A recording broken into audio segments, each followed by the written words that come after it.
C'est bon. Hello Elodie, hello à toutes et à tous. Merci d'avoir accepté mon invitation pour cette interview. Hello, ça fait super longtemps. Ouais. La première qu'on avait faite, c'était sur l'hypersensibilité et l'entrepreneuriat en 2022, il me semble, de mémoire, qu'on avait faite sur Instagram. Ça remonte. Ouais, ouais, ça fait un bout de temps. Et là, en fait, j'avais envie de te retrouver pour parler vraiment de l'atypie au sens large, Mm, de comment on va détecter tout ça. mm, Comme, parce qu'en fait, on va chercher un peu, c'est comme une aiguille dans une botte de foin, on sent bien qu'il y a quelque chose qui est pas OK, qu'on fonctionne pas pareil que tout le monde. Mais voilà, comment on commence à chercher, qu'est-ce qui peut nous alerter, en tout cas, enfin, sans nous alerter, mais en tout cas, nous mettre la puce à l'oreille, nous guider. Et en tant qu'entrepreneuse aussi, ce que je trouve intéressant, c'est que c'est dans ces moments-là qu'on va le détecter, ou que même ça peut se révéler, alors que jusque-là, ça a été plutôt contenu. Je pense que c'est un sujet, enfin, c'est quelque chose qui te parle plus, étant donné ton expertise. Donc d'abord, je vais te laisser te présenter mm, pour partager un peu ton parcours, qu'est-ce qui t'a mené à voilà mm. étudier autour de enfin, la psychologie, l'atypie, etc. Et comment tu t'es spécialisée au fur et à mesure. Voilà, et ce que tu fais aujourd'hui, qui est très Ok. très. Avec plaisir, merci vraiment pour l'invitation, pour cette de nouvelle invitation. Moi je suis psychanalyste, médiatrice familiale, formatrice conférencière sur le sujet effectivement des atypies et plus particulièrement du HPI, du HPS, donc ce qui est nommé comme hypersensibilité et au potentiel intellectuel.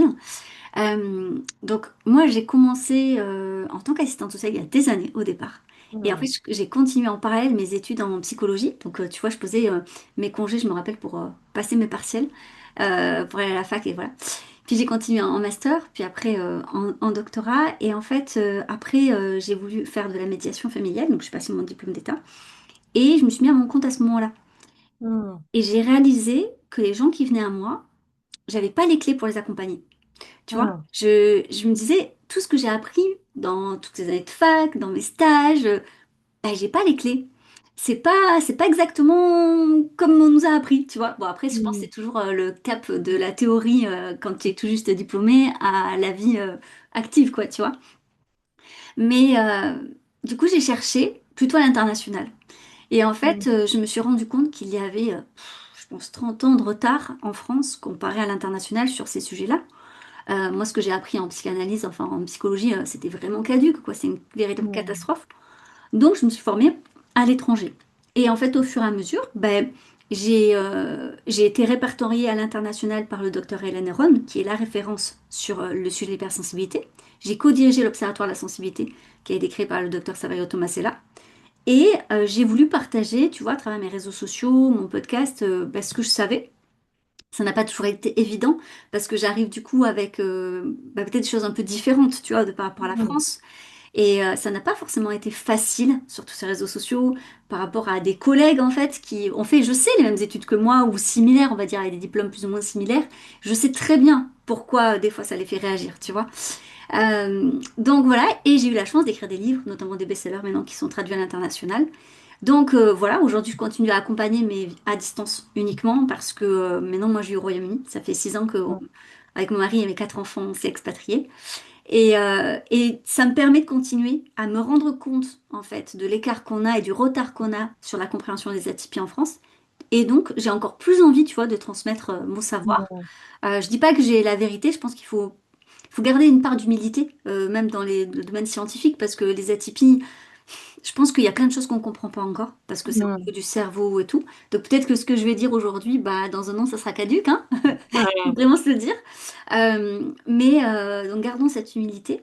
Mais en tout cas, c'est un métier qui me passionne et qui me parle tant professionnellement, mais que personnellement, parce que je suis moi-même en fait neuroatypique et mes enfants et ma mari le sont aussi. Donc en fait, voilà, je le vis pleinement Hmm. sur toutes les sphères de ma vie, quoi. Voilà. Je Hmm. pense que j'ai dit de tout, ouais, c'est bon. De tout de manière très globalisée et contenue, c'est très bien. Tu fais T'as pas vu, comme j'ai moi. l'habitude à force. C'est intéressant quand tu dis que tu as cherché à l'étranger. Tu as cherché Ouais. vers où, du coup, quel pays, enfin, dans quelle Alors, en zone? fait, au départ, moi, quand j'ai été acceptée je faisais une double thèse à l'époque.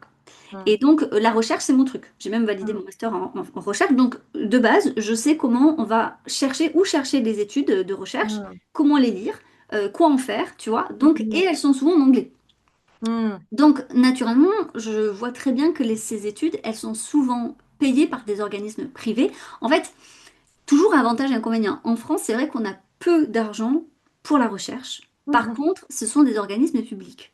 Mmh. Et du coup, je trouve que la recherche est quand même bien faite quand elle est faite en France parce que il y a moins de biais, on va dire. Tu vois, même s'il y a Mmh. toujours le biais du chercheur, bien évidemment, mais souvent quand une recherche est publiée, c'est qu'elle a été validée aussi par d'autres chercheurs. Et c'est vrai que là, on était plutôt aux États-Unis. Aux États-Unis ou dans les pays asiatiques aussi, il y en a pas Mmh. mal en fait. Japon, Chine, ils mettent quand même pas mal d'argent aussi au niveau de la recherche, mais c'est souvent des instituts effectivement privés. Donc il faut faire attention à ce qu'on lit, à comment on le lit. Il faut savoir lire une étude. Mmh. Savoir, par exemple, tu vois, si c'est une étude qui a été faite sur 30 personnes ou sur 300 000, c'est pas du tout la même chose. Euh, Mmh. mais il y a forcément un biais de négativité, par contre, parce qu'il faut savoir qu'un organisme privé, s'il met de l'argent pour une recherche, bah, c'est pour après trouver une solution à faire payer, tu vois. Mais ça ne veut pas Ouais. dire qu'il y a forcément un biais. C'est pour ça qu'il faut savoir bien lire une recherche, en Mmh. fait. Mmh.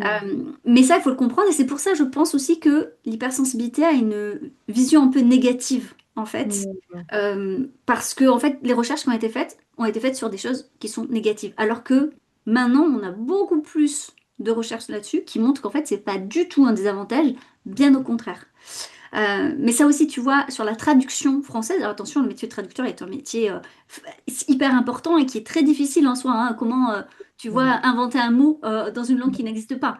Mmh. Mais en fait, le terme exact, c'est highly sensitive person, donc c'est-à-dire les personnes hautement sensibles.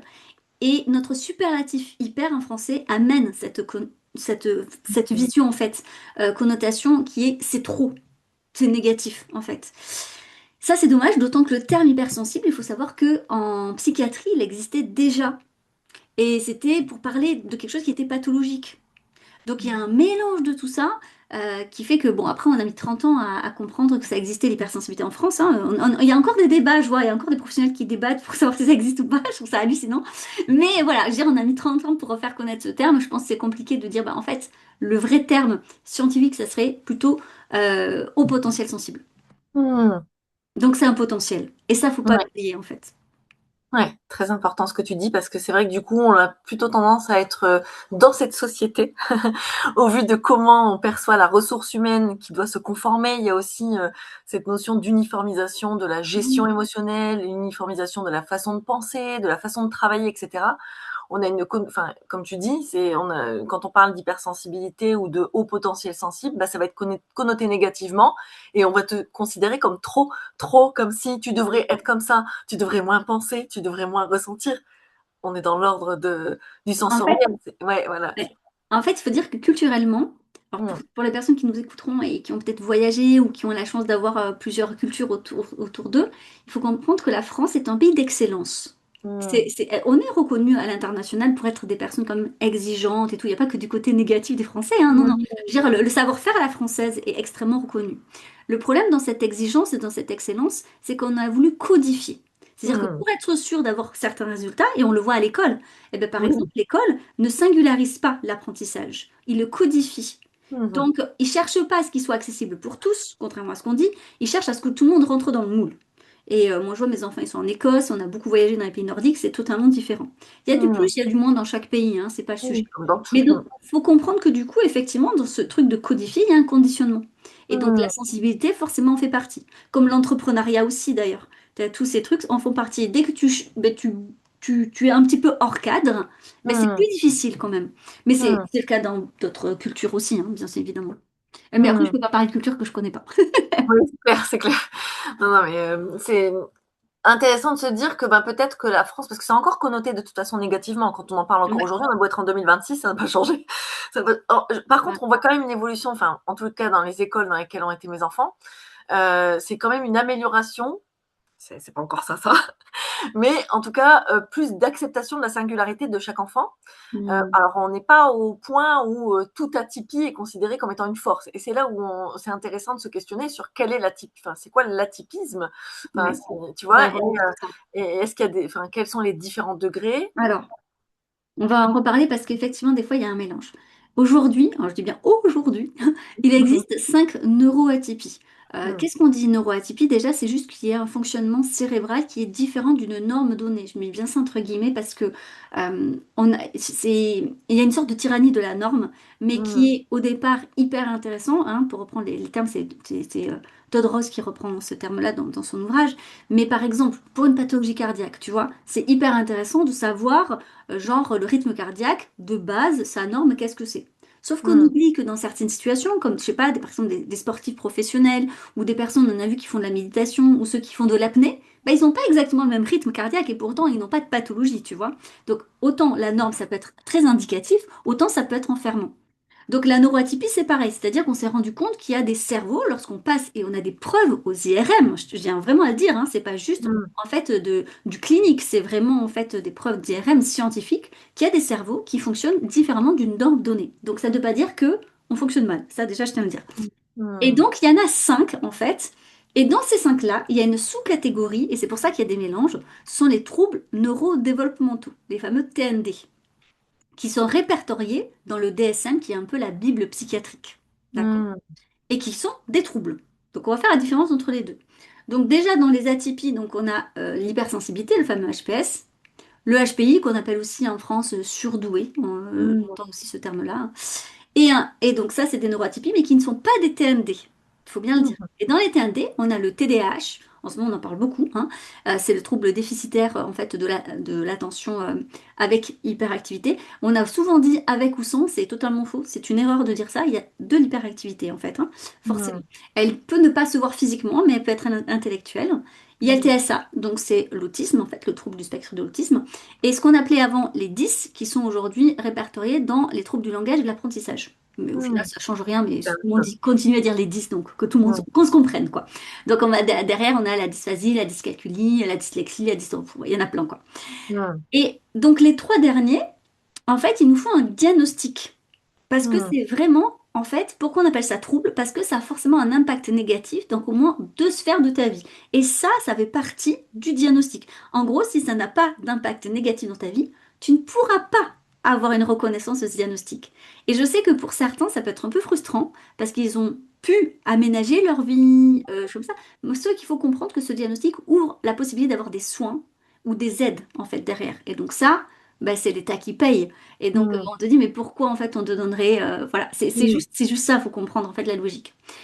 Tandis que le HPI et le HPS, non, ce ne sont pas des troubles. Ça, au contraire, toutes les études portent à croire que c'est plutôt une compensation en fait. C'est plutôt un avantage, c'est vraiment un potentiel en fait. Donc, une personne par exemple, et donc il est possible, je tiens à dire, d'avoir une, deux, trois, quatre, voire les cinq neuroatypies. On parle de double exceptionnalité quand il y en a deux, et on parle de multi-exceptionnalité quand il y en a plus de deux. Et c'est pas du tout rare, c'est assez fréquent. Mm. Et le problème, c'est que ça change totalement la façon de diagnostiquer. Tu vois, j'ai eu la chance dans mon podcast d'interviewer enfin, celle qui vraiment à l'international est reconnue pour la double exceptionnalité. C'est Marianne Béranger, elle est docteure en psychologie. Et donc, elle expliquait ceci, elle dit en fait, le problème, c'est qu'aujourd'hui, on a peu de professionnels qui sont réellement formés à la multi-exceptionnalité. Et donc, Mm. quand tu vas voir un psy pour savoir, par exemple, si on est en fait TDAH, il va Mm. regarder ces petits critères, il va essayer de cocher ces petites cases. Et imaginons qu'on va donner une couleur, comme ça sera clair pour tout le monde, et qu'on va dire que c'est bleu. Il va voir est-ce que tout est bleu ou pas, tu vois. Et puis en fait, sur le HPI, il va regarder ces petits critères et il va dire est-ce que tout est jaune. Et en Mm. fait, il va dire oui, non. Sauf que quelqu'un qui est HPI et TDAH, ben, bleu et jaune, ça fait vert. Mm. Donc ça ne correspond pas totalement à nos petits critères.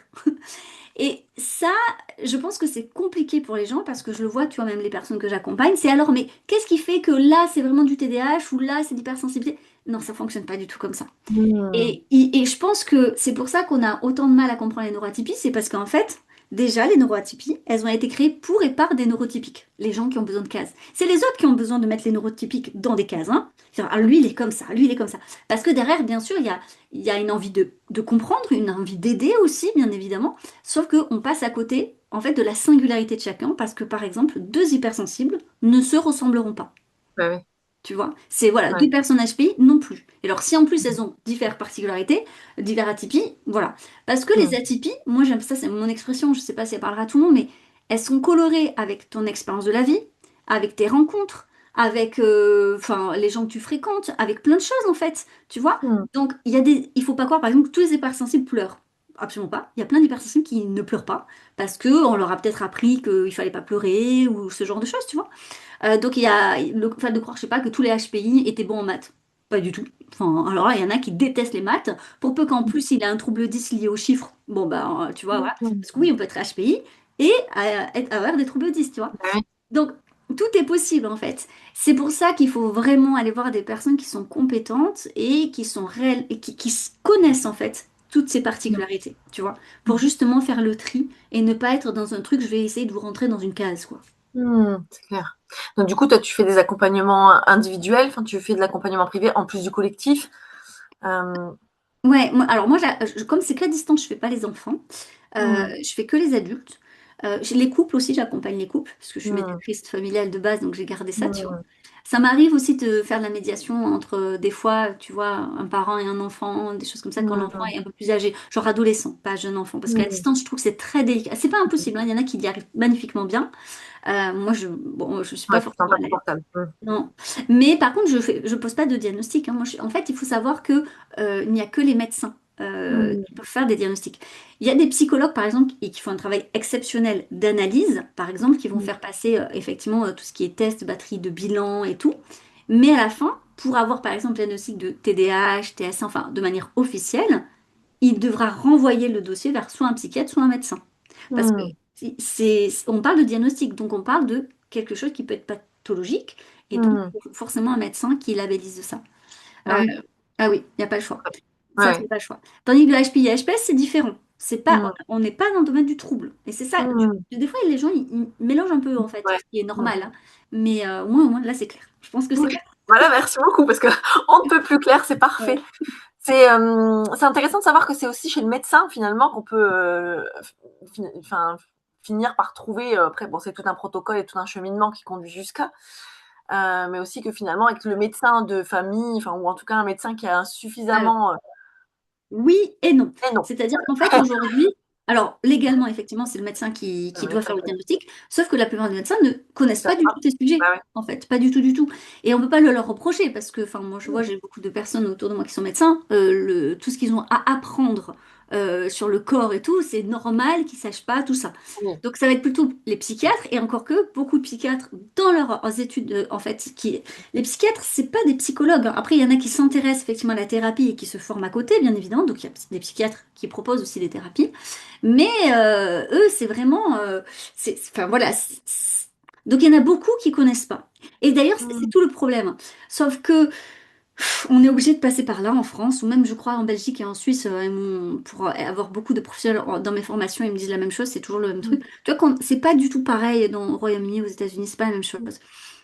Donc c'est souvent le psychologue qui fait tous ces bilans. Mais alors, après, est-ce qu'on a toujours besoin de l'officialisation de médecins? Ça dépend. Si on a besoin effectivement d'un soutien, d'une aide au Mmh. quotidien, de débloquer, tu vois, par exemple pour une reconnaissance en qualité de travailleur handicapé, pour dans cette situation, ou pour des enfants, pour avoir du soutien financier ou autre dans certains cas où effectivement il y a nécessité, oui.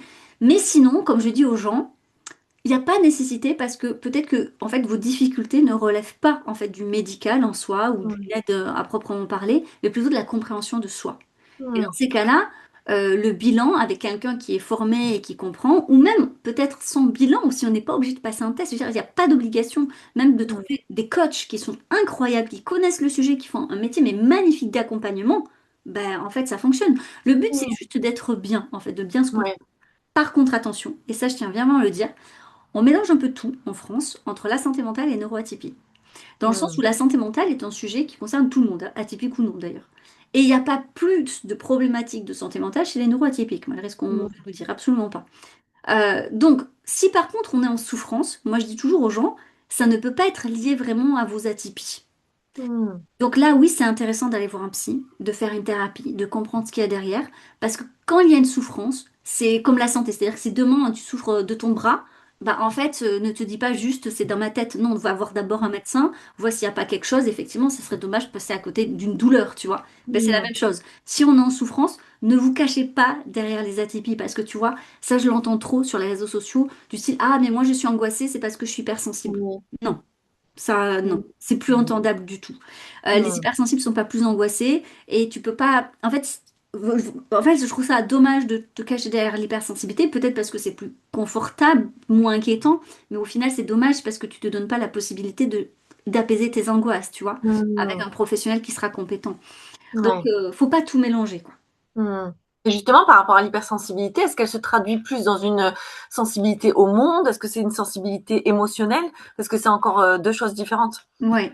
Alors, je vais le dire de manière le plus simple possible, parce qu'après, scientifiquement, il y a quand même des critères très spécifiques, c'est ce Mmh. qu'on appelle les critères dose, en fait. Donc, il y a quatre Mmh. vraiment, voilà. Donc, on va essayer de faire ça de manière assez simple. Il faut comprendre qu'en fait, déjà, c'est un trait de caractère, la haute sensibilité, qui est de l'ordre de la sensorialité, du système Mmh. nerveux, effectivement. Ce sont des personnes qui vont capter beaucoup plus vite, beaucoup plus intensément et plus longtemps, en fait, déjà ce qu'il y a dans leur environnement, Mmh. ce qui est perceptible et ce qui ne l'est pas, c'est-à-dire même le non-verbal, des choses comme ça, genre les petits degrés de différence, si on a plus chaud, plus froid. Donc ça peut être lié aux hyperesthésies, tu vois, au niveau des sens, Mmh. l'odorat, le goût, l'ouïe, la vue et le toucher. Donc c'est être plus sensible, tu vois, genre une petite odeur, de suite, oh là là, tu vas te sentir mal. Mmh. Les bruits, ben, ça peut te donner des migraines, il y a des choses comme ça. Mmh. Mais ça peut aller plus loin, par exemple. Quand on parle de kinesthésie, tout le monde pense que c'est forcément genre les vêtements qui grattent. C'est un peu Mmh. cet exemple, ce qui est Mmh. juste, hein, mais c'est pas seulement ça. C'est par exemple être plus sensible aux médicaments. Genre Mmh. sur toi, un Doliprane va avoir beaucoup d'impact. Mmh. Tu as des effets négatifs que les autres n'ont pas forcément en fait quand tu regardes la liste des choses. Donc ça peut y avoir des problèmes digestifs qui sont plus Mmh. nombreux, des problématiques de sommeil aussi. Tu vois, donc tout ça, ça peut avoir un impact parce que tu es plus sensible et que, comme tu le sais pas, en plus les gens ne s'écoutent pas. Parce Oui. qu'on va te dire, on t'aura peut-être répété toute ta vie, mais c'est bon, arrête, fais pas tes chichis, ou toute expression un peu Mmh. empathique, qui font que, bah, en fait, tu te dis, ok, c'est moi qui je suis pas normale, et comme tout être humain n'a pas envie d'être rejeté, et que c'est très difficile de se sentir pas forcément aimé, accepté comme on va se conditionner, en fait, on va se Mmh. suradapter, et quitte à nier nos ressentis et nos besoins, en fait, ce qui Mmh. va être de pire en pire pour ta santé, tant psychique que physique. Donc, il y a vraiment donc, la sensorialité et il y a l'émotionnel. C'est-à-dire qu'on se rend compte, tu vois, qui est tout ce qui est amygdale, donc tout ce qui est pivot des émotions dans le cerveau des hypersensibles. L'émotion, elle va, en fait, elle arrive, tu vois, on le voit, hein, elle arrive beaucoup plus rapidement, elle va durer beaucoup plus longtemps et elle va s'abaisser beaucoup plus lentement. Donc, dire à Mmh. une personne hypersensible, allez, ça va, passe à autre chose, n'a absolument pas de sens. Mmh. C'est comme dire à un poisson, mais ça va, allez, vole. Mmh. Bon, je sais qu'il existe des poissons volants, mais voilà. Donc, tu vois, à un moment donné, tu te dis, voilà. En fait, il ne peut pas. Et donc, en fait, ça amène la personne en plus à culpabiliser en disant, mais ouais, Mmh. c'est vrai et tout, pourquoi je passe à autre chose? Bah, ça rajoute, en fait, du coup, une charge émotionnelle qui ne sert à rien concrètement. Mais c'est vrai que les gens ne le savent pas, donc, des fois, ils pensent pas à mal. Je pense que la plupart des personnes Mmh. sont mal à l'aise des émotions. Et donc, comme il y a une intensité émotionnelle chez les hypersensibles, c'est genre, bon, ben, arrête ça, parce que, tu vois, genre, je sais pas quoi faire pour arrêter ton émotion. Donc, toi, passe à autre chose et ça m'arrange. Tu vois, je pense qu'il y a un Mmh. peu. Des fois, c'est la maladresse, quoi. C'est Mmh. pas forcément de la maltraitance, mais ça peut le devenir. Mmh. Donc voilà, il y a émotionnel, sensoriel. Il y a le fait, tu vois, d'être aussi plus attentif à donc, des petits détails. C'est ce qui fait que ces personnes-là, souvent, elles sont attentives, qu'elles sont perfectionnistes parfois. Mmh. Et tu vois, on parlait dans l'entrepreneuriat. Je suis sûre que tu en accompagnes, tu vois, celles qui vont repasser Je 10 le fois, connais. 20 fois, Ça, 100 c'est fois le sur des connais. détails. Et, euh, et rien n'est parfait. Et donc, ça peut effectivement engendrer parfois un problème de confiance en soi. Parce qu'en fait, des fois, il suffit juste, tu vois, moi je vois dans les accompagnements que je fais, de remettre du sens, en fait, Mmh. sur ça. Et une fois qu'on remet du sens et qu'on comprend, on en fait quelque chose de super chouette. Parce que le but, c'est pas de Mmh. changer la personne. C'est tout simplement en fait que ça la fasse pas souffrir, tu vois. Donc c'est tout ça l'hypersensibilité. Mais c'est vraiment, et on va parler aussi de sensibilité avantageuse, c'est un vrai terme clinique pour montrer qu'en fait, la sensibilité, c'est pas juste ressentir tout ce qui est négatif dans la vie, d'accord? On en parle Mmh. plus parce que c'est gênant. Donc quand c'est gênant, Mmh. on en parle. Mais c'est aussi, bah, tu vois, avoir une profonde sensation de gratitude au premier rayon de soleil, aux premières fleurs qui arrivent au printemps. C'est s'émouvoir pour un petit truc tout simple, tout c'est ce qu'on appelle les petits bonheurs du quotidien. Mmh. Et c'est aussi cette capacité, souvent les hypersensibles, ils ont de se remettre en question. Donc attention à la rumination, d'accord, mais se remettre en question, c'est une preuve de sagesse, mais c'est aussi la possibilité d'évoluer.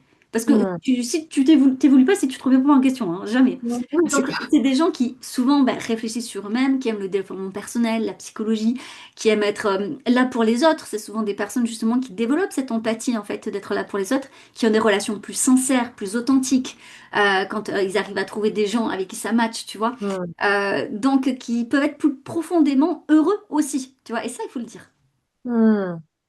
C'est très intéressant parce qu'en fait, finalement, tu vois, enfin, donc, quand je vois un petit peu les comportements autour de moi, donc déjà, comment admettons, quelqu'un qui vient te voir, elle sait pas si elle est hypersensible ou pas. Comment toi tu procèdes pour déterminer Alors, il y c'est a un quoi? test. Il y a un test Voilà. en fait qui a été pensé, élaboré, testé sur des milliers et des milliers de personnes. Et moi, je forme les professionnels à cette passation test. Alors, je ne fais plus de passation moi-même parce que Mmh. ça part en 5 heures de temps. C'est très très long à faire. Enfin, pas 5 heures de passation, mais c'est, tu sais, tu as 2 heures, 2 heures, Mmh. ouais, bien 3 heures quand même de passation. Puis après, tu as 2 heures ou 3 heures aussi après d'analyse et d'écriture Ah du compte oui. rendu. C'est quand Mmh. même, voilà. Mais donc, les gens qui sont intéressés peuvent aller voir sur mon site internet. Oui. J'ai un annuaire de professionnels. Je prends aucune part dessus, hein. Je mets que les Ouais. professionnels qui sont formés. Et donc, après, je donne personne en particulier. Donc, c'est aux gens de voir avec qui ça match. C'est une question de OK. feeling après, tu vois. Mmh. Mais bon, s'ils ont envie, ils peuvent le faire. Euh, donc après, c'est donc cette passation de test, c'est avec des points, ça comptabilise, c'est une véritable analyse quand même de savoir si effectivement les 4 critères sont bien respectés. Donc c'est pas un test de performance comme un test de Mmh. QI, hein. Ça n'a rien à voir, c'est un test d'analyse, c'est-à-dire que Mmh. on va poser des questions sur les comportements de la personne, sur sa réaction, sur comment elle vit les choses, et donc on va analyser en fonction de son vécu. Et il faut Mmh. savoir, c'est vrai que j'ai oublié de préciser ça, que les neuroatypies sont en fait innés. C'est-à-dire on ne devient pas d'un coup HPI, hypersensible ou je ne sais quoi. Non. En fait, c'est Mmh. de naissance. Et ça Mmh. fait partie des critères de diagnostic, hein. On demande s'il y avait des signes en fait précurseurs et tout. Par contre, il est vrai que c'est pas toujours facile à voir parfois. Je prends l'exemple de l'hypersensibilité parce que des fois, par exemple, on pense que l'hypersensibilité, ça concerne plus les femmes que les hommes. C'est faux. Mmh. Ah C'est ben voilà, parfait. c'est Ah, totalement fallait faux. Ça concerne les deux à 50-50, hein. Vraiment, c'est totalement faux. Par contre, on ne peut pas nier que le sexisme dans notre société a un impact sur Mmh. les hommes et les femmes à vivre leur sensibilité. Mmh. Tu vois, les petits garçons, ils sont encore éduqués à ne pas pleurer, tu vois. Ouais. Mmh. Voilà. Là où les filles ont là-dessus, voilà. Mais tu vois, c'est genré aussi sur le HPI, hein. Moi, je vois Mmh. les femmes, elles ont plus de mal à se penser HPI. Ça, c'est hyper sensible, ça, elles veulent bien, mais quand on parle HPI, elles sont trop mal Mmh. à l'aise. Mmh. Pourquoi? On ne sait pas, mais c'est comme si Mmh. l'intelligence n'était pas conjuguée au féminin. Tu vois, il y avait un truc comme ça. Mmh. Donc voilà, mais tu vois, imaginons effectivement qu'il y a un petit garçon qui n'a pas pu s'exprimer parce que dans sa famille, les émotions n'avaient pas leur place et comme en plus il était dans une éducation genrée, c'était difficile. Donc oui, il est possible qu'effectivement, on n'ait pas perçu vraiment les signes, qu'il se soit effectivement, voilà, encore une fois, camouflé, tu vois, suradapté. Et puis, une fois adulte, il rencontre quelqu'un, un compagnon, une compagne, quelqu'un qui lui permet de s'exprimer et de lever le voile. J'aime bien prendre cette métaphore, mais c'est un peu comme tu sais pas que tu es enceinte, et du moment que tu le sais, pouc, le ventre il s'ouvre. Voilà. Il y a cette idée-là. Donc oui, Mmh. c'est possible que d'un coup, parce que Mmh. une professionnelle vous explique, ou parce que en regardant du contenu aussi, hein, sur les Mmh. réseaux sociaux, maintenant ça se passe comme ça, hein, ou à travers un livre ou une interview comme ça, il y a des choses qui nous parlent, et là ça se révèle. Mais ça ne veut pas dire que, en fait, c'est apparu d'un coup. Mmh. Parce qu'en fait, lorsque vous allez creuser votre histoire, bah ça a du sens. Mmh. C'est-à-dire que oui, en y repensant, c'est vrai que vous vous sentiez différent, c'est vrai que vous ressentiez des choses, voilà, mais que vous avez fait l'effort de ne... En fait, que ça se voit pas. Et bref, il y a une prise de conscience de tout ça, quoi. Mmh. Ça, c'est important de le dire, ça apparaît pas d'un coup. Non, ah, c'est très intéressant de revenir sur ce point parce que justement, je me posais la question par rapport donc HPI. Je voulais juste faire un petit enfin, dans tous les échanges que j'ai eus avec celles qui sont concernées par le sujet, c'est aussi une question on a tellement l'habitude de surperformer en tant que femme Mm. que tu vois, il y a un côté, c'est logique quoi. Enfin, il y a un peu un côté, c'est pas plus que ce que enfin, je sais pas, si tu vois ce que je veux dire. Il y a un côté Ouais. surperformance, surpolyvalence dans tout, le cerveau qui part. Euh, Alors, je pense qu'il y a un petit biais que tu peux avoir, si tu me mm, le permets, c'est que tu es dans le domaine de l'entrepreneuriat. oui, Et que concrètement, dans l'entrepreneuriat, ça attire beaucoup les profils oui, atypiques. Oui, tout à fait. Tu vois, Ouais, parce ouais. que l'entrepreneuriat, c'est liberté de créer Ah dans oui. de ce qu'on veut faire, tu vois, c'est le fait d'être justement d'être hyper productif quand tu veux, c'est de choisir, donc il y a la liberté, la créativité, la productivité, il y a des valeurs phares qui font que l'entrepreneur peut mieux réussir, entre guillemets, s'il a ces compétences-là, quoi, tu Oui, vois. tout à fait. Voilà, Ouais, c'est le complètement. fait de pouvoir s'adapter, de bouger vite, d'être curieux, d'aimer faire par soi-même, donc cette autonomie aussi d'apprendre par soi-même, tu vois. Donc, ça, c'est quand même souvent des particularités, soit des HPI, soit du TDAH, en fait. Et donc, on trouve beaucoup de ces profils-là. Je dis pas que tous les entrepreneurs le sont, hein, absolument pas. Mm, Mais je trouve mm, que ceux qui réussissent et ceux qui perdurent dans le temps, c'est mm, qu'ils savent se renouveler, c'est qu'ils savent mm. se remettre en question, c'est qu'ils ont la niaque, en fait, d'y arriver aussi. Attention, il y a aussi, je tiens à préciser, des atypiques salariés et fonctionnaires, hein, bien évidemment. Mais il y a quand même, je trouve, quand tu regardes les pourcentages et tout, quand on regarde Mm, tout ce qui est catégorie socio-professionnelle, chez les atypiques, on en retrouve mm, beaucoup, beaucoup chez les entrepreneurs. Et notamment chez enfin, je pense à une cliente en particulier qui avait ce profil HPI. Je pense même qu'elle avait TDAH. Et puis, j'ai même un doute s'il n'y avait pas un. Et je voudrais en parler, l'autisme Asperger Ah oui. chez les femmes. Parce que du coup, enfin bref, donc il y avait aussi un sentiment d'imposture. Enfin, il y avait un peu plein de choses Mm. mélangées. Comme il y a une espèce de plafond de verre, une fois, enfin, l'audace d'être complètement et totalement soi et d'accepter tout ça, d'embrasser et d'en faire une force euh, pour exploiter son plein potentiel, en fait, et pouvoir être sur plein de sujets. Ouais, ouais. Vraiment. Et donc, par rapport justement à l'autisme Asperger en particulier, parce que je pense à deux personnes qui, au cours de leur parcours entrepreneurial, il y en a une qui a été diagnostiquée bipolaire.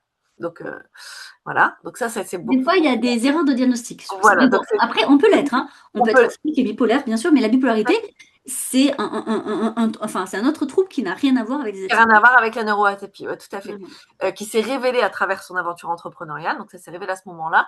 Et une autre, et elles avaient c'est pour ça, enfin, c'était rigolo, parce qu'elles avaient vachement de similarités en fait en termes de profil. Et une autre dont c'était l'autisme Asperger qui était ressorti. Mhm. Donc ça, par rapport à cette forme d'autisme, parce que j'en avais beaucoup entendu parler sur les réseaux notamment, c'est que c'est un autisme qui est discret et notamment qui est pas vu chez la femme.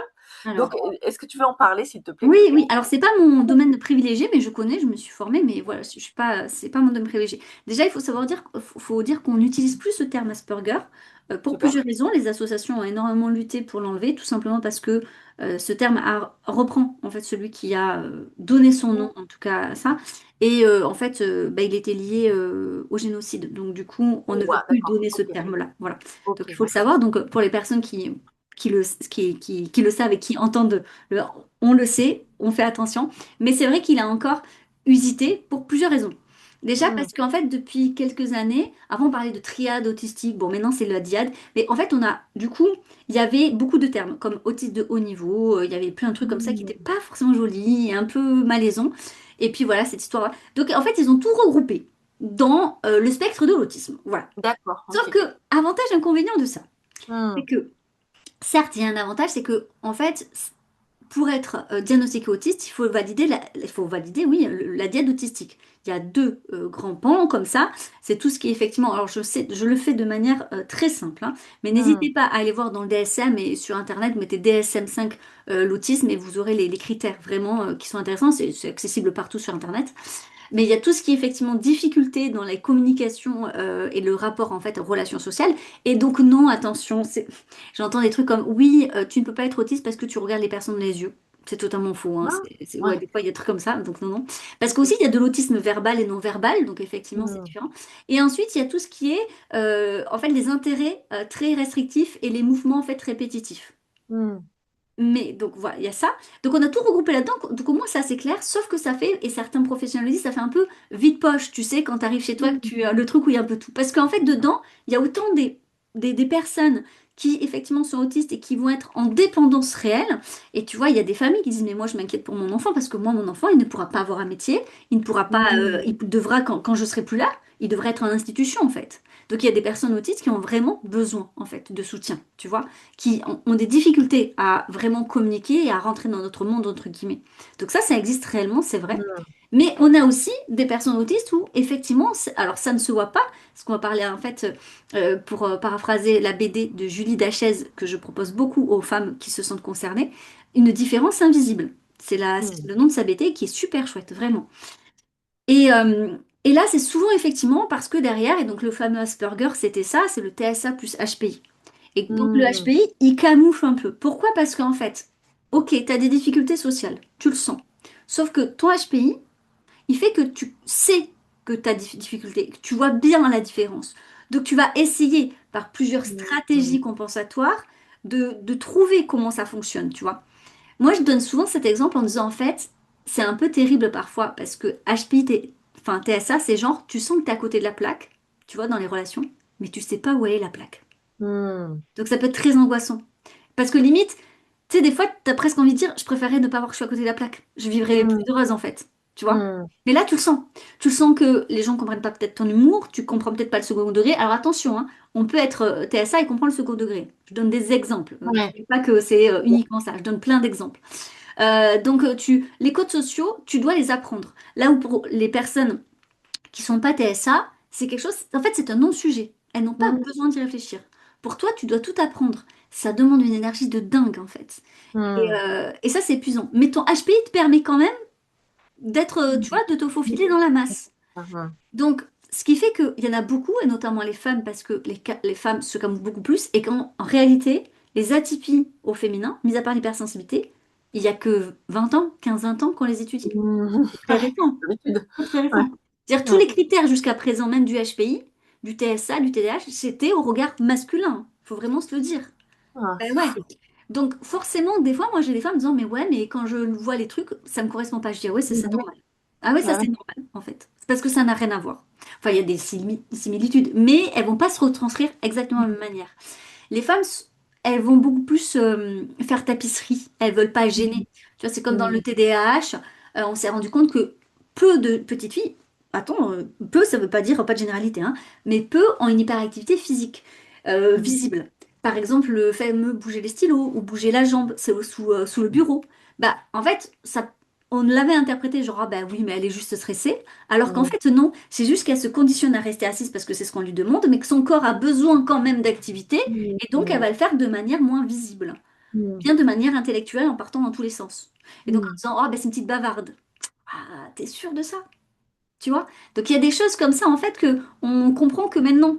mmh. Parce que comme elle mettait pas le bordel et qu'elle courait pas dans tous les sens, on l'a pas vue. Ben, dans le TSA, c'est pareil, en fait. Comme Mmh. les femmes sont plutôt éduquées à prendre soin des relations et avoir cette charge relationnelle, comme la charge mentale, mais dans les relations, charge relationnelle, Mmh. eh bien, tu vois, faire attention aux anniversaires des gens, que les voisins nous aiment bien, tu vois, des choses un Mmh. peu comme ça. Eh bien, du coup, c'est pareil, en fait. On va se dire, ah ben non, elle n'a pas forcément de difficultés sociales, elle a des copines, elle a des amis, elle sort. Ah ouais, mais est-ce que ça convient vraiment, en fait? Est-ce que ça fonctionne? Est-ce que tu sais réellement l'angoisse qu'elle a de se dire, ok, j'ai compris. Tu vois, l'analyse de dire, ok, si je dis Ouais. ça, ça va donner ça, et puis on va penser ça de moi. Et en fait, et Mmh. tout ça, c'était mis pendant très longtemps dans le sens, bah, elle est angoissée, quoi. Tu vois, on en Ouais, ouais. revient un peu genre à Avec l'hystérie. du Ouais, stress. voilà. Ouais, c'est le stress. Ça, ils adorent, hein, de nous rendre. Anxiolytique. C'est Voilà, ça. c'est exactement ça. Alors qu'en réalité, non. C'est parce que tout simplement, elle a compris qu'il fallait faire, donc elle Mmh. s'oblige, sauf que ça a un coût Mmh. vraiment énergivore, en fait. Voilà. Mmh. Je sais pas si je réponds à ta question parce que je suis Ouais. partie dans tous les sens. Non, non, non, pas de souci. Bah, en fait, qu'il y a des ponts entre, comme tu as aussi enfin, plusieurs atypies par profil parfois, forcément, et en plus, chaque personne, comme tu disais tout au C'est début, chaque différent. personne a ses propres Exactement. sensibilités et la façon dont ça s'exprime. Et ça me fait penser aussi que beaucoup, alors, le TDAH parle à beaucoup de monde, et du coup, beaucoup enfin, s'auto-diagnostiquent aussi, TDAH. Quels sont pour toi, donc, qu'est-ce qui, comment déjà on diagnostique le TDAH et qu'est-ce qui peut pousser? Et donc après, on viendra enfin, cette question-là qui me semble importante, c'est comment on prend conscience qu'on a besoin d'aller poser des mots ou en tout cas identifier ce qui va nous correspondre. Alors, tu sais Déjà, pas quoi? Je vais chercher là, c'est dans ma formation parce que je les connais pas par cœur et je trouve ça très important de te donner vraiment les spécificités du mmh, TDAH. Donc là, je les ouvre sur une de mes formations, comme ça c'est très clair, c'est par rapport au DSM, c'est-à-dire que non, il y a des critères très spécifiques pour diagnostiquer un TDAH, d'accord? Donc d'accord. c'est pas parce que non, ça marche pas comme Mmh, ça. Donc dedans, il y a effectivement, alors je vais essayer de le dire le plus simple possible parce que je suis pas forcément avec des professionnels, je sais pas mmh, qui mmh, m'entendent, mais il faut donc certains symptômes, il faut en valider au moins 6 dans la liste que je vais dire, d'accord? Donc pour mmh, d'accord. l'inattention, il y a ne parvient pas à prêter attention aux détails ou fait souvent des fautes d'étourderie, a souvent du mal à soutenir son attention au travail ou des ses activités et jeux, semble ne pas écouter quand on lui parle comme si cette personne était ailleurs, a des difficultés à se conformer aux consignes, ne parvient pas à mener à terme ses devoirs ou obligations professionnelles, a des difficultés à organiser ses travaux ou ses activités, évite ou fait à contre-cœur les tâches qui nécessitent un effort mental soutenu, perd souvent des objets utiles à son quotidien, se laisse facilement distraire par des stimuli externes, a des oublis fréquents dans la vie quotidienne. Sauf qu'il faut aussi 6 critères dans ceux-là que je vais citer. Mm. C'est pas simple, hein. Remue souvent les mains, les pieds, se tortille sur son siège. A des difficultés à rester assis ou à ne pas bouger. Est souvent très agité. A des difficultés à se tenir tranquille dans ses activités. Est incapable de tenir immobile pendant un long moment où ça le rend incroyablement inconfortable. Parle beaucoup et vite. Parle avant que ça soit son tour de parler et va souvent couper la parole. Est impatient. Gère du coup mal la frustration, a des difficultés pour respecter l'espace ou les biens d'autrui, comme par exemple se servir spontanément d'objets ou imposer sa présence. Sauf qu'aussi, il faut que ces symptômes, les 6 à chaque fois, Mm. il y a une durée en fait, avant l'âge de 12 ans, il faut qu'ils y soient. Donc là, c'est pas Mm. évident parce que ça veut dire qu'on va creuser le sujet avant l'âge de 12 ans. Il faut aussi que derrière, en fait, ça ait des impacts négatifs, c'est ce que je disais au début, tu vois, Mm. de cet échange, dans au moins 2 environnements différents de notre vie. Donc maison, école pour les enfants, le travail, les relations, les autres activités. Il faut qu'il y ait donc un impact négatif, je sais qu'il soit présent. Et enfin, il ne faut pas qu'il puisse s'expliquer par autre chose. Mm. Maladie, comorbidité, burn-out, fatigue, parce que je suis désolée, mais quand on est fatigué, on peut tu sais, des Oui. fois, un peu un truc où on oublie les objets fréquents, on est la tête ailleurs, enfin, voilà, c'est en cas de dépression, des choses comme ça, tu vois. Donc là, il faut vraiment qu'il y ait tout ça, en fait, pour valider. Et ça m'amène un peu plus loin, parce qu'en fait, va falloir derrière, en fait, avoir un véritable diagnostic avec Mm. un psychologue, un psychiatre, enfin, avec un psychiatre, mais Totalement. donc c'est quand même très spécifique. Donc en Mm. fait, tu sais, je me dis attention à l'effet Barnum. C'est comme Mm. quand on dit par exemple les HPI, en fait, ils sont curieux. L'être humain est curieux par nature, en fait. Je veux dire, Mm. tout bébé, on voit bien que naturellement, l'être humain a envie de découvrir son environnement, tu vois. Mm. Donc non, ça fait pas de toi une personne HPI. Si tu es quelqu'un de très active et qui parle beaucoup, ça fait pas de toi quelqu'un de TDAH, en fait. Il y a des personnes qui sont naturellement proactives, en fait, qui ont de l'énergie dans leur corps, tu vois. Ils sont pas Mm. forcément TDAH. Donc tout est comme ça. Il y a des gens qui sont, par exemple, plutôt timides et réservés. Ils sont pas forcément autistes. Tu Mm. vois. Donc attention à ça. Et je le dis parce que l'effet Barnum, c'est un peu, tu vois, tu prends des critères généraux et tu te les colles en fait. Là, ce qui va être intéressant pour les personnes qui s'interrogent, je leur dis pas qu'il y a obligation d'avoir un professionnel. Ça, moi, je n'y crois pas du tout. Je pense que réellement, en fait, ce qui va être intéressant, c'est juste de pas cacher un mal-être derrière une étiquette. Ça, faut pas. C'est-à-dire que si vous souffrez de quelque chose, ne vous dites pas dans un livre, ah, mais c'est parce que je suis TSA. Non. Mm. Dans ces cas-là, allez consulter parce que s'il faut, il y a vraiment quelque chose derrière et ce serait dommage de passer à côté. Mais par contre, si ça peut en fait donner du sens à une différence, parce qu'en fait vous souffrez pas tant de quelque chose d'en particulier, mais plutôt parce que d'un sentiment différent et de décalage, qui est propre à beaucoup d'humains en fait, au-delà des neuroatypies, tu vois. Parce que si on Mm. parle par exemple de racisme, de sexisme et tout, ben, on voit bien que les différences sont toujours pointées du doigt en fait. Ben, dans ces cas-là, effectivement, ça peut faire du bien de parler à des gens qui ressentent la même chose, de lire sur le Mm. sujet, en fait de redonner du sens comme une pièce de puzzle qui manque. Ça, c'est OK. Mm. Voilà. Hmm. Ouais, c'est ça, c'est très intéressant cet aspect-là parce que c'est vrai que du coup, le fait que tu ailles chercher le sens que ça a derrière, ça te permet aussi potentiellement simplement de, fou, je redescends en pression C'est ça. En fait, tu en fais un et là, non-sujet dans ta vie. ouais, Tu c'est vois? ça. Je veux dire, moi, je dis souvent aux personnes qui, en fait, neuroatypiques, parce qu'il y en a plein qui vont leur dire, ah, arrêtez de vous mettre des étiquettes et tout. Mais en fait, dans l'accompagnement que je fais, ce qui est intéressant, c'est pas tant l'étiquette, c'est quel est le besoin derrière cette étiquette. Et des fois, c'est juste de dire, ok, en fait, j'ai pas imaginé, c'est pas moi qui ai un problème. C'est souvent ça, ce truc. En fait, j'ai pas un problème et je suis ok d'être différent. Sauf que c'est beaucoup plus facile d'être ok d'être différent quand on sait en quoi on est différent.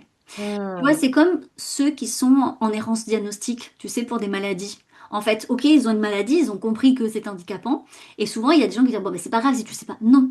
Et ben, tu sens bien que dans leur processus de guérison, peut-être que par exemple, ça n'enlèvera pas les symptômes, mais ça les soulage de savoir ce qu'ils ont. Ben là, c'est la Hmm. même chose. On a le droit de laisser aux gens, à un moment donné, d'être soulagés de savoir ce qu'ils ont, tu vois. Hmm. Et ça, c'est un choix personnel. Il n'y a personne à juger en disant c'est ridicule ou que... Non, toi, t'as pas envie de te renseigner, ok. Moi, je dis toujours, on est tout le temps légitime, en fait, à en savoir plus sur soi.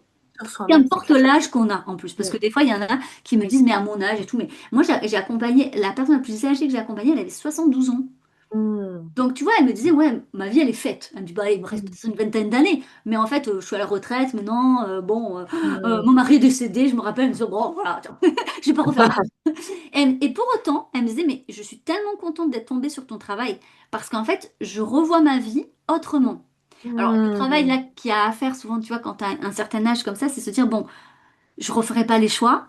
Mais qu'est-ce que Avec du coup ça, acceptation. c'est redonner du sens à quelque chose, encore une fois. Et ça, c'est important. Donc, en fait, il n'y a pas d'âge pour en apprendre toujours plus sur soi. En plus, on évolue constamment. Et je crois réellement que ça nous aide à faire, en plus, des choix qui sont alignés avec qui on est. Tu vois? De mieux connaître ses besoins, de mieux se respecter, d'être OK avec ça. C'est hyper important parce que le problème, c'est que quand on ne sait pas, qu'est-ce qu'on fait?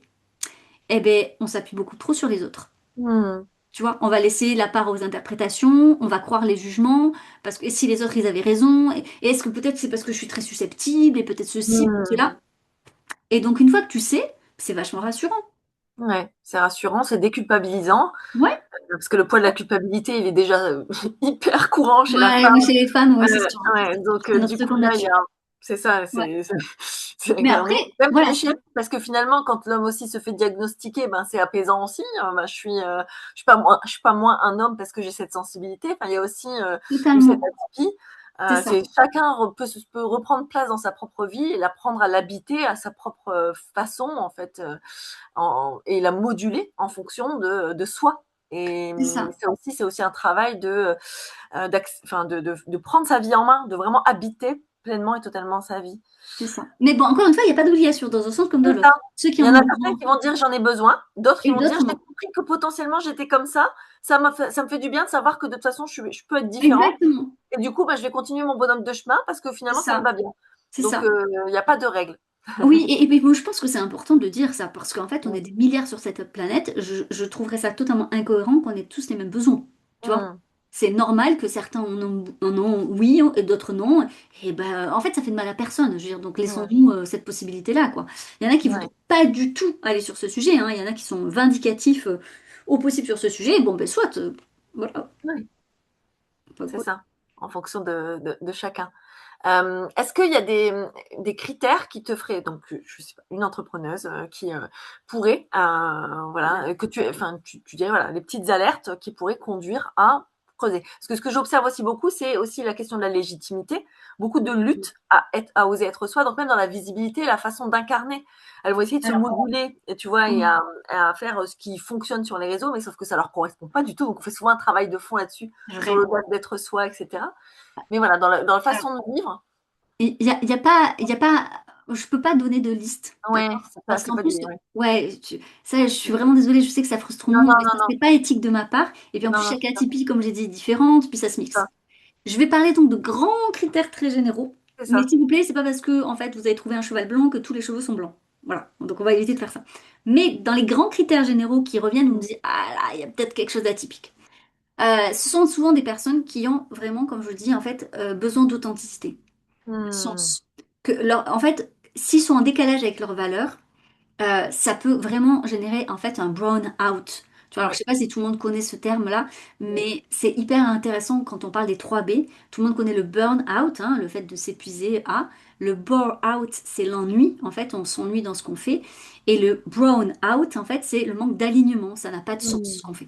Et en Mmh. fait, le problème, c'est que en fait, souvent, les atypiques sont concernés par le bore et le brown. Mais il faut savoir Mmh. que en fait, les symptômes pour les 3 B sont les mêmes. Parce qu'en fait, je sais que ça peut paraître paradoxal, mais l'ennui ou le désalignement peut générer en fait une sorte de fatigue, et le Mmh. fait un Oui, épuisement. totalement. Ah ouais, Exactement. ouais, Mais il y ouais. a beaucoup de gens qui s'en rendent pas compte. Ils se disent, bah, c'est Ouais, bon, ouais. si tu avais rien à faire, pourquoi t'es épuisé? Et parce que Mmh. en fait, c'est vraiment, voilà. Et en Épuisé fait, de l'occuper. sauf que ça ne guérit pas de la même manière. Parce que Mmh. moi, j'ai récupéré pas mal d'atypiques qui pensaient avoir fait 3 burn-out, puis je réfléchis avec elles, et en fait, pas du tout. Elles étaient vraiment pas dans le burn. Et donc, du coup, on Mmh. va pas du tout trouver les mêmes solutions, en fait. Mmh. Mais elle s'était entêtée à dire, mais il faut que j'en fasse moins et que j'en fasse moins. Je suis d'accord, mais en fait, souvent les atypiques, ils ont besoin de nourriture intellectuelle quand même. Ils ont besoin Mmh. d'être stimulés, en fait. Mmh.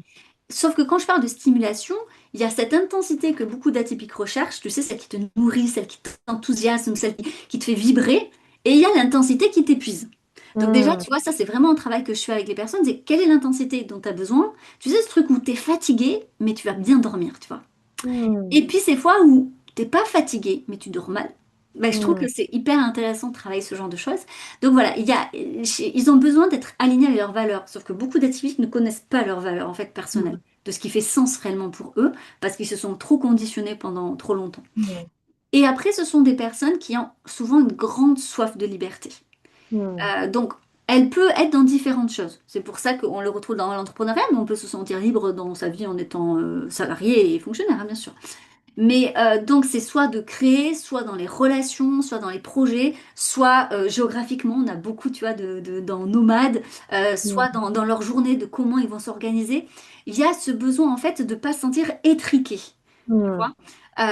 Ça, c'est hyper important. Donc, l'authenticité, se sentir aligné, la liberté. Donc, effectivement, la création, ça, c'est hyper intéressant. Et c'est un des critères, d'ailleurs, hyper intéressant du HPI, la créativité.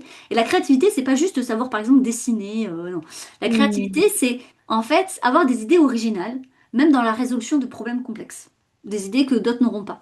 Et c'est là où ça peut être un peu frustrant, parfois, justement, en tant que salarié, parce qu'on peut te vite te dire non, te dire ça rentre pas dans ce qu'ils font, c'est pas ce qu'on fait d'habitude, des choses comme ça, et tu peux te sentir un peu bloqué alors que, bah, à un moment donné, je dis, allez, c'est bon, je me laisse en mon compte et je le Mmh. ferai comme je veux. Mmh. Et c'est pour ça que, comme tu dis, bah, les lois de l'algorithme, et moi j'en fais partie, hein, sur les réseaux sociaux, c'est insupportable, hein. Donc je sais déjà bien ce que c'est. Donc on peut être frustré en disant, mais en fait, ça ne me convient pas, ces Mmh. règles-là. Sauf que, comment je joue avec ces règles? Parce que, bah, voilà, quand tu joues à un jeu, bah, il y a des règles pour tout le monde tout en restant aligné avec qui je suis. En fait, Mmh. tu vois, c'est le grand deal, en fait. Sur quoi je suis prête à plier et sur quoi où c'est hors Ouais. de question, pour pas que je me Mmh. perde, en fait. Et c'est OK, hein. Et chacun a ses propres valeurs. C'est-à-dire, deux atypiques peuvent ne pas du tout s'aimer parce qu'ils ont des valeurs différentes, hein, d'ailleurs. Mmh. Voilà. Euh, Mmh. donc, c'est ce que je dirais. Et je crois, ah oui, il y a quelque chose qui est plus féminin, mais qui est important, c'est le besoin de se sentir utile. Mmh. Donc, en fait, dans le fait de choisir un métier où, tu vois, moi j'accompagne beaucoup parce que je fais aussi des bilans de compétences, il y a vraiment ce côté de j'ai envie que mon métier il soit utile dans le sens où j'ai envie de. Tu sais, un peu ce. Moi, on nomme ça le syndrome du colibri, mais genre, j'ai envie, j'ai besoin de faire ma part, de sentir que ce que je fais Mmh. a du sens pas que pour moi, mais pour le Ouais. monde et pour les autres. Donc, un peu, il y a ce. Alors, il y a les personnes qui vont dire laisser ma marque, mais ça va au-delà de ça. Dire Mmh. j'ai besoin d'être sûre que je fais les choses bien. Et donc, il y a quand même une exigence et un perfectionnisme qui est plus accru sur ces profils-là. Et pas Mmh. tant parce que ce sont des personnes exceptionnelles ou quoi, c'est juste qu'elles ont envie de bien faire. Alors on est d'accord que le bien faire, c'est subjectif, hein. Voilà. Mais il y a ce truc de je veux bien faire, en fait. C'est Mmh. important pour moi. Et c'est pour ça que souvent, bah, elles sont jamais satisfaites. Mmh. Parce qu'elles se disent qu'elles auraient pu faire toujours mieux. Donc ça se travaille aussi. Je suis sûre que tu travailles avec les gens que tu vois. Oui, c'est clair. Et voilà. On Mais on sait ne jamais. change pas quelqu'un qui est exigeant et perfectionniste. On ne change pas, Non. on fait avec. Oui, c'est ça. C'est ça. Et puis même, c'est une force. C'est une force aussi Ouais, d'avoir carrément. Ouais. oui, voilà, tu peux en faire une force et ça te permet aussi, même dans ta créativité, de pousser des détails et enfin, de créer Ouais. des choses que. Ça sera ta patte à toi et ta différence avec d'autres en plus. Tout à fait, ouais, ouais, tout à fait. C'est vrai que l'entrepreneuriat, c'est un terreau d'expression magnifique pour ça et c'est. C'est de l'expérience. Moi, je dis Ouais, c'est autothérapeutique, hein, quand même. oui. Vraiment, Ah bah c'est. oui, Alors, c'est c'est vrai que initiatique. les gens qui connaissent pas l'entrepreneuriat peuvent ne pas comprendre. Bon, on est entrepreneur là, non, mais entre Mm, entrepreneurs, mais c'est vraiment, je trouve que ça. Si tu tiens dans la durée, ça va donner une confiance en toi incroyable en fait. mm, Parce que je trouve, t'es pas materné, tu vois, il y aura personne qui va te dire c'est bien, c'est exactement ça, il faut que tu fasses ce genre de mission. Non, t'es obligé de tester, de réessayer, de te planter, parce que quelle entrepreneuse ne s'est jamais plantée, tu vois. mm, Et puis de te dire, ok, ben, qu'est-ce que je vais faire mieux en fait? Et mm, donc de te faire confiance, de te challenger en fait. Et donc tu es obligé d'avancer aussi avec la confiance. Parce que la confiance, ça vient avec l'expérience, hein. On peut pas oui. avoir. Les gens qui attendent d'avoir confiance pour le faire, ça marche pas comme ça. C'est parce qu'on le Mm, fait qu'on a confiance en fait. C'est l'inverse. mm, tout à fait. Ouais, Donc du complètement. coup, c'est vraiment se dire, ben en fait, ouais, tout ce que je me suis prouvé, tout ce que j'ai pu faire en Mm, fait. Donc mm, ouais, on grandit énormément en fait l'entrepreneuriat. ouais. On grandit énormément. En même temps, je trouve que le danger quand t'as un profil comme ça, sensible, ou en tout cas où c'est important pour toi que tu laisses ta part et enfin tu sois utile. C'est vrai que le côté très utile, il y a aussi un côté, ben, je sais à quel point les gens, enfin, c'est utile ce que je fais, et en même temps, le monde a besoin. Le monde a besoin Bah, c'est ce de, qu'on dit de, dans de conversation. l'entrepreneuriat, c'est d'ailleurs le truc, c'est-à-dire que tu peux pas vendre quelque chose qui ne sert à personne en fait, Voilà, hein. c'est ça, exactement. Donc il y a Mm. cette notion-là. Et le côté aussi, ben, challengeant de l'entrepreneuriat, c'est super. Et en même temps, c'est là aussi où tout se révèle, parce que on est face à soi-même, C'est face à ça. tout. Il y a personne qui va te lever du lit si tu te lèves pas du lit. Il y a personne qui C'est va ça. checker tes mails si tu les checkes pas. Enfin voilà, hein. Ouais. Donc il y a un peu ce côté effectivement. Et je pense que c'est tout autant. Je pense que c'est tout autant exaltant qu'épuisant en fait. En vrai, Oui, oui, c'est ça, je c'est suis sûre que exactement ça. chacune d'entre nous, des fois, on en a eu. Ah oui, Enfin, oui, je connais pas une seule entrepreneuse qui s'est pas un jour dit ah, c'est bon, j'ai trop envie de tout arrêter. oui, oui, oui, c'est clair. C'est Et trop puis c'est dur, cyclique, tu vois. Non mais c'est ça. c'est trop C'est totalement fatigant. cyclique en fait. C'est genre allez, c'est bon, j'en ai marre là. C'est ça. Est-ce que tu penses que, pour terminer, le rapport au, parce que on est beaucoup dans notre tête aussi quand on a ces atypies, je Ouais, trouve. c'est vrai. Pas trop, pas suffisamment dans notre corps, parce qu'on a une Ouais, capacité de dépassement de soi qui est très, on de n'écoute pas. force Ouais. mentale très forte. Est-ce que tu aurais quelque chose, enfin, à partager autour du rapport au corps et du rapport à la nature aussi, parce que je trouve qu'aussi, du coup, on se renferme plus, on réfléchit plus, on lit plus, on se forme plus, on est tout le Alors. temps dans l'ordi. En fait, ce qu'il faut savoir, c'est que notre intellect, c'est effectivement quelque chose qui est facile pour nous. Il Mm. est stimulé en permanence, donc c'est une zone de jeu incroyable. Sauf que du coup, ben, le cerveau, il va faire ce qu'il sait faire de plus facile. Donc, si en fait, au lieu d'expérimenter dans votre corps, vous avez pris l'habitude d'analyser, de suranalyser, et donc de ruminer, hein, parce que voilà, avec autoflagellation, bien évidemment, j'aurais dû Bien faire sûr. ceci, je suis pas là, bien évidemment. Et ben du coup, vous allez toujours faire ça. Mm. Euh, donc, c'est juste que, en fait, vous êtes hyper compétente. Donc, félicitations. Mais maintenant, il est temps de développer d'autres compétences. Mm. Et donc, dans d'autres compétences, c'est et votre corps, qu'est-ce qu'il vous dit? Et tu vois, quand les gens ont des maladies chroniques ou effectivement enfin, des douleurs, des choses qui sont en fait qui reviennent sans arrêt, ben, c'est intéressant de se dire, mais en fait, c'est comme ta voiture. Tu vois, quand elle a Mm. un signal, oui, ça nous saoule à tous, hein, quand on a une voiture, tu vois, où elle te dit Nous d'arrêter. voyons. Ah ouais, tu dis, ah, qu'est-ce que c'est encore? Combien je vais Mm. payer? Ça va être... on a tous passé un jour comme ça. Mais si tu t'arrêtes pas, qu'est-ce qui va se passer? Ah ben, je peux t'assurer que ta voiture, elle va être flinguée, en fait. Tu vois? Il va Mm. y avoir peut-être la fumée qui sort du moteur, elle va plus démarrer, et tu vas devoir repayer encore une brique encore plus. Enfin, tu vois, bref, ça va être pire. Donc, en fait, le corps, c'est ça. C'est votre machine, en fait. Et que vous le vouliez ou non, de toute façon, on est quand même un corps terrestre, hein. Après, chacun ses Mm. croyances de tout qu'il veut, sauf qu'en attendant, il y a quand même un corps. Et qu'on le voit bien que si vous nourrissez mal, si vous dormez mal, ben en fait, ça flingue aussi l'intellect. Je sais Mm. pas pour vous, mais bon, moi j'ai eu des enfants qui dorment pas hein, pendant très longtemps. J'ai vu la différence, hein. Exactement. Tu Mm. fais 3 4 heures par Ouais. nuit, pas d'un seul coup, ben en fait, tu vois les choses vraiment sous un autre angle. T'as pas la Mm. même créativité, t'as pas le même recul, c'est normal en fait. Mm. Donc il faut en prendre soin. Là, il n'y a pas une seule, et ça je tiens vraiment à dire, il n'y a pas une seule méthode pour prendre soin de son corps. Tout Je à trouve fait. pas, hein. Donc il y en a, je sais, je trouve ça très vindicatif. Les gens, tu sais, quand ils ont appris quelque chose et que ça leur a plu à eux, ils veulent que tout le monde le fasse. Tu vois, par exemple, tout le monde était fan de la méditation, donc c'était pour tout le monde. Tout le monde était fan du yoga, c'était pour tout le monde. Ben, je te jure que pour les profils TDAH, si tu essayes de les foutre à la méditation, tu vois, ils vont péter un câble, hein. Alors attention, Mm. il y a des personnes TDAH qui adorent la méditation, ça existe aussi. Mm. Mais ce que je veux dire, c'est qu'en fait, si c'est quelque chose qui vous parle pas, vous forcez pas, en fait, hein. Il y a plein de Mm. méthodes pour prendre soin de son corps. Mais être plus attentif à ça, c'est hyper important parce que si votre corps vous lâche, et pour ceux qui ont des problèmes de santé, ils le disent. Moi, j'ai la chance de pas en avoir, je touche du bois. Mais tu vois, je me dis, tout le monde le dit en disant que tant que tu as la santé, ça va. Mais quand ton Mm. corps, il peut pas se lever, que le moindre truc te demande un effort considérable, mais après, ton entreprise, elle s'écroule, en fait. Elle peut plus Mm. suivre. Donc, en fait, Totalement. moi, tu vois, je le dis aux entrepreneurs que j'accompagne, je dis, en fait, les moments off dans votre planning, ils sont non négociables. Mm. Moi, par C'est exemple, clair. j'ai vraiment besoin de faire du sport souvent, vraiment. Et bien, en fait, c'est calé dans mon planning et mes rendez-vous sont autour. C'est pas un, Mm. quand j'aurai le temps, j'irai au sport. Non, non, non, ils Tout sont à fait. calés, je suis pas disponible en fait. C'est du Mm. non négociable. Alors, bien sûr Mm. que c'est une urgence avec mon enfant ou un truc et tout, bien sûr, hein, ça c'est la vie. Mais sinon, non. Si par exemple, tu as besoin justement très naturellement, très souvent, pardon, d'aller en forêt ou d'aller en bord de plage ou comme tu dis, pour dans la nature, mais mêlé en fait, c'est du non Mm. négociable. Ta pause pour manger aussi, je suis désolée. Mm. Et même si tu es en hyperfocalisation, qui est une compétence souvent du TDAH, Oui. c'est-à-dire que on est hyper absorbé par ce qu'on fait Mm. et on voit pas le temps passer, ben, mets dans ces cas-là un chrono ou quelque chose comme ça. Mm. Parce qu'en fait, il y en a, elles en oublient de manger, en fait. Il y en a Mm. une, je me souviens, elle avait oublié d'aller chercher son enfant à l'école, tu vois, parce qu'elle voyait plus l'heure Ouais. passer. Ouais, Et ouais, ça arrive souvent, ça. c'est ça. Donc, mais ça, c'est hyper important. Et il faut Mmh. comprendre par contre que notre énergie n'est pas comme quelqu'un de neurotypique. C'est-à-dire Mmh. qu'en fait, on va avoir des... Alors souvent, en tant que femme, en plus, il y en a qui sont très sensibles à leur cycle. Donc, et il Mmh. faut faire avec. Je suis bien désolée, Mmh. mais il faut faire avec.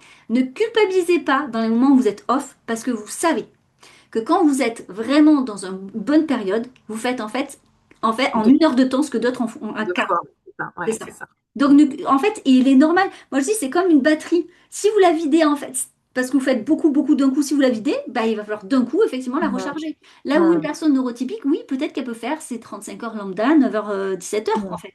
Bah, c'est pas votre cas. Bah, c'est OK. Mmh. Peut-être que Mmh. sur une semaine, vous allez être à fond, et puis 2 semaines après, voilà, Oui.